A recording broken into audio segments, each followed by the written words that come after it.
Olá, como vai? Eu sou Bernardo e sou seu professor de História. Nossa aula de hoje vai falar sobre a ditadura do Estado Novo. Ela é, na verdade, uma continuação do processo histórico que nós trabalhamos na aula anterior.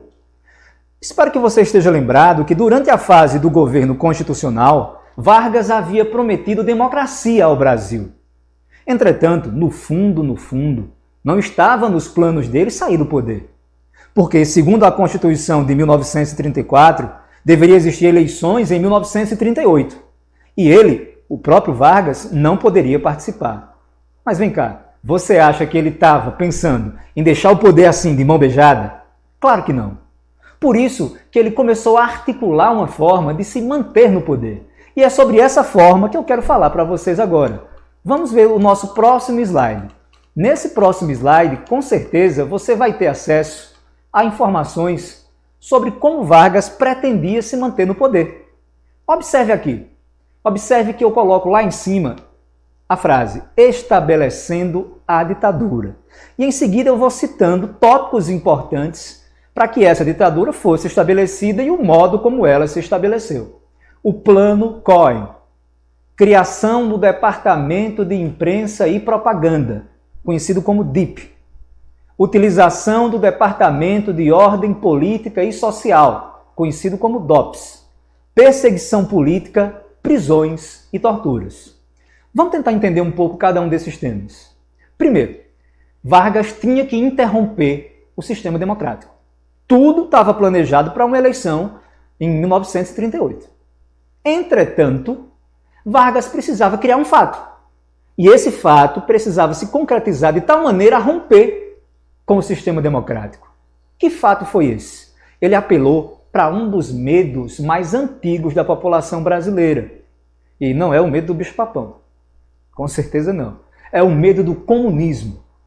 Vargas, apoiado por setores do oficialato das Forças Armadas, principalmente um coronel na época, Olímpio Mourão, eles fizeram um plano fake. Você está percebendo como a palavra fake aparece quase sempre na história do Brasil? Então eles fizeram um plano fake. Esse plano falso era bem detalhado e dizia nos mínimos detalhes, nas mínimas expressões, como seria uma invasão comunista no Brasil. Dizia quais as cidades que seriam invadidas, quais os prédios que seriam tomados, o que ia se fazer com as fazendas, o que ia se fazer com as famílias. Esse plano falso, preparado por Vargas e pela elite do Exército, foi espalhado entre as principais rádios do Brasil. E o próprio Vargas usou esse plano depois como uma forma de atiçar ainda mais o medo da população. Tenta imaginar. Não tinha Facebook, não tinha Instagram na época. O rádio era a principal forma de comunicação. Você está em sua casa, é de manhã logo cedo, e você escuta um locutor falando: atenção, plano de invasão comunista ao Brasil. Isso causou um pânico na população. Quando a população estava temendo e tremendo de medo, quem aparece para salvá-la?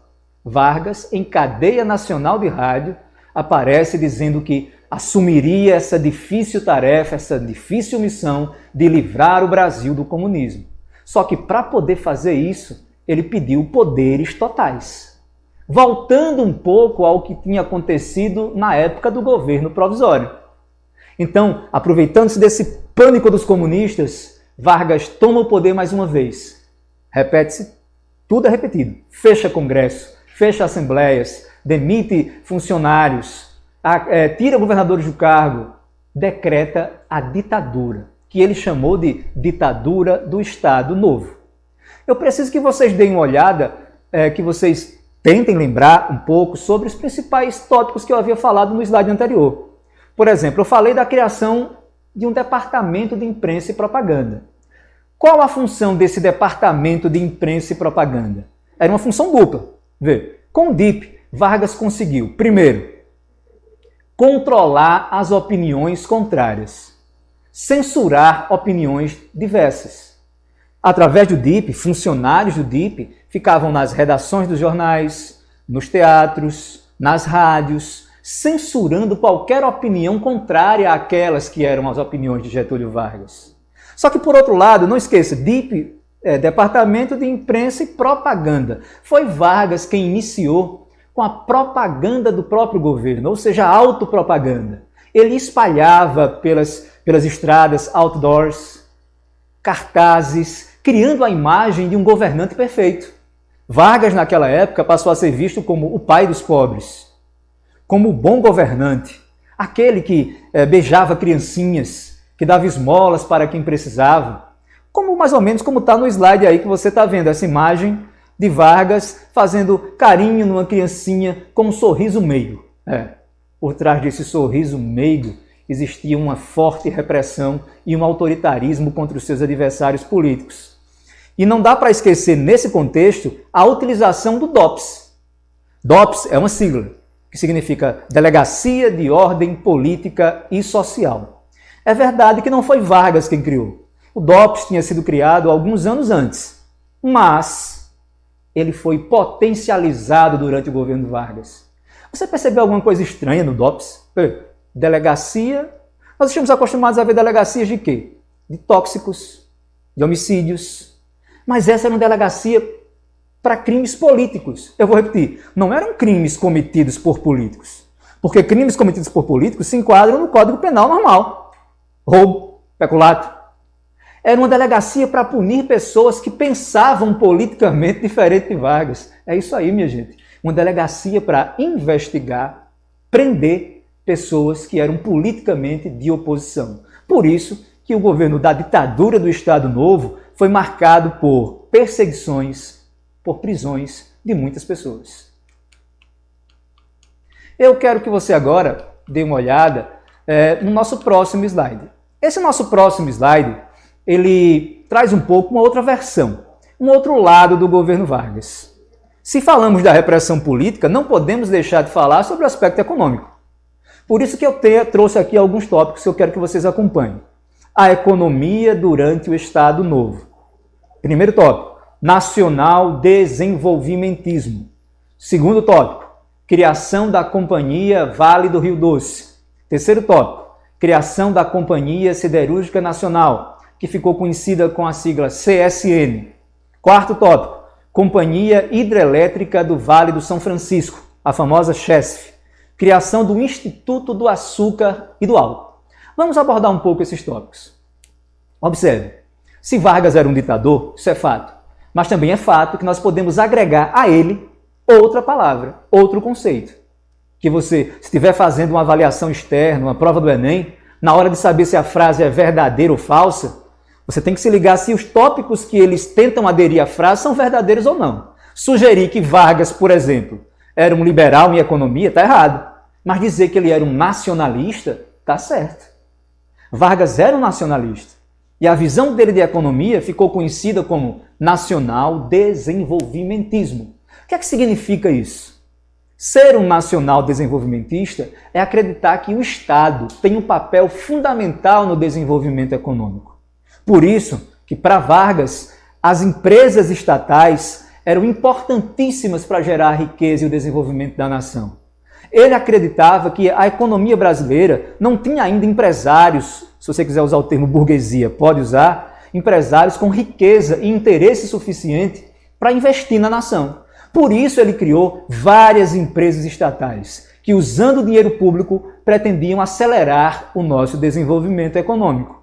Entre essas empresas encontramos algumas que tinham como objetivo fornecer material para que outras indústrias pudessem funcionar. Vejam o exemplo da Vale, como ficou conhecida a Vale do Rio Doce. O que é que ela produzia? Minérios. Minérios que eram explorados, transformados e vendidos para outras indústrias que faziam outras coisas. Vejam o exemplo da CSN. O que é que a CSN faz? Ela foi a primeira usina siderúrgica do Brasil. Então ela produzia aço. Esse aço era entregue para outras empresas que trabalhavam aço. A CHESF produzia o quê? Energia, que era o que gerava o movimento de outras indústrias. A visão de Vargas era essa: criar uma economia forte de base para proporcionar o desenvolvimento econômico posterior.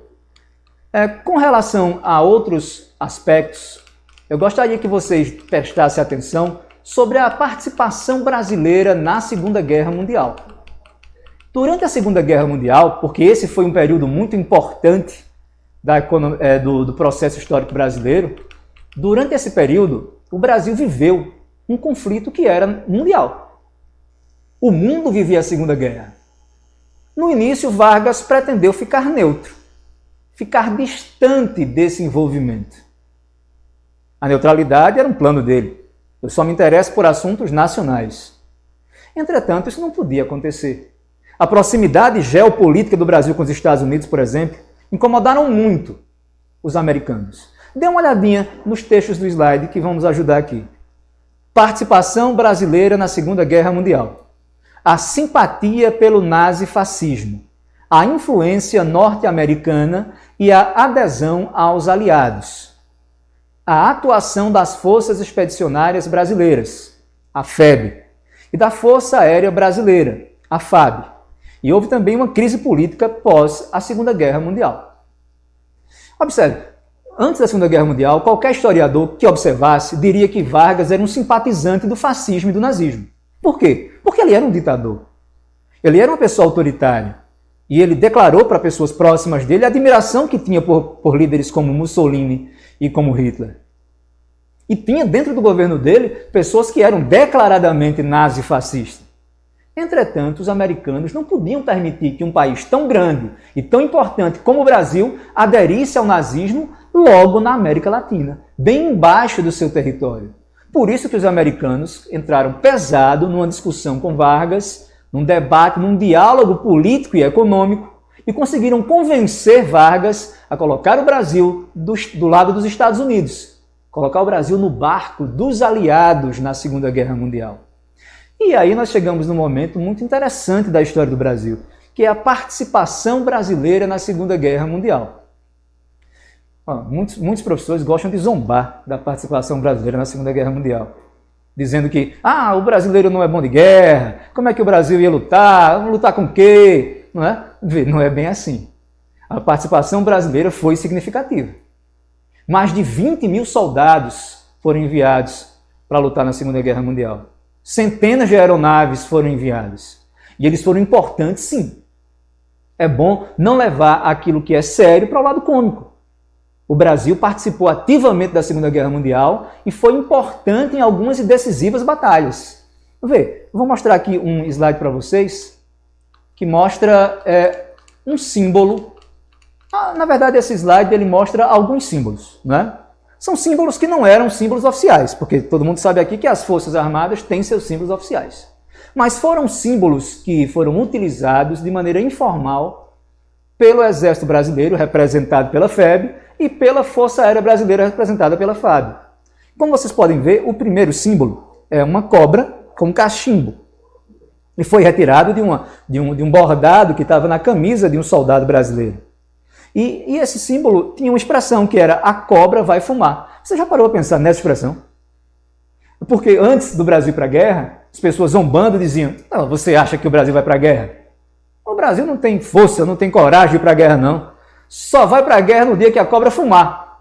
Aí, como o Brasil foi para a guerra, os soldados resolveram bordar: "Agora a cobra vai fumar".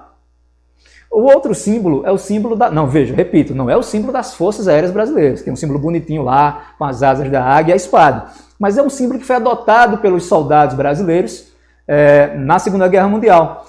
Cada nação ela tinha um símbolo assim. Por exemplo, o falcão real dos britânicos, a águia dos norte-americanos. E o Brasil procurou um animal, uma ave que fosse típica do Brasil e que tivesse essa condição de ser agressiva também. Então eles escolheram uma avestruz, como você pode ver aí. Tá, a avestruz com um revólver na mão, um escudo com o Cruzeiro do Sul e embaixo uma frase que era muito comum na época: "Senta a pua", quer dizer, manda ver.